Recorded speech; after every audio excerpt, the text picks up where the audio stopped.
आपल्याबरोबर बारामती लोकसभा मतदारसंघाच्या उमेदवार सुप्रियाताई सुळे आहेत, त्यांच्याशी बोलूयात। ताई, तुम्हाला जे नवीन चिन्ह मिळालेलं आहे, तुतारी फुंकणारा माणूस, आणि आणखीन एक जे सोहिल शेख म्हणून आहेत, त्यांना बारामतीतून तुतारी हे चिन्ह देण्यात आलेलं आहे। निवडणूक आयोगाने असं का केलं असावं असं वाटतं, काय वाटतं? त्याचा प्रश्न तुम्हाला त्यांनाच विचारायला लागेल, पण आम्ही 1 महिन्यापूर्वीच हे ऑब्जेक्शन घेतलं होतं। 1 महिन्यापूर्वी आम्ही इलेक्शन कमिशनला विनंती केली होती की असं कन्फ्युजन करू नका, इलेक्शन पारदर्शकपणे व्हायला पाहिजे।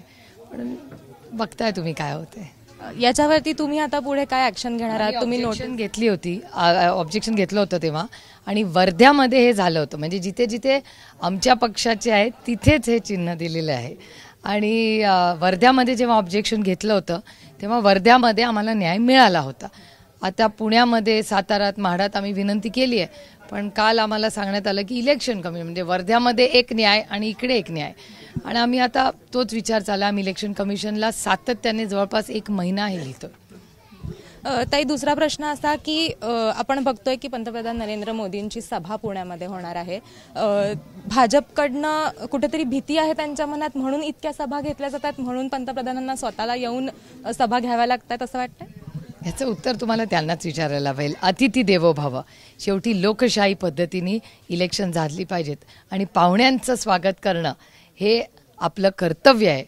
आणि माझा विश्वास आहे महाराष्ट्र जोरात आपल्या संस्कृतीप्रमाणे तुतारी वाजवूनच त्यांचं स्वागत करेल। विशाल पाटील जे आहेत त्यांनी असं म्हटलेलं आहे की बिनविरोध निवडणूक झाली असती जर मी अर्ज भरला नसता, तर जर मी निवडणूक लढवली नसती तर। त्यांना समजवण्याचाही बराच प्रयत्न केला गेला। मला फारशी माहिती नाही।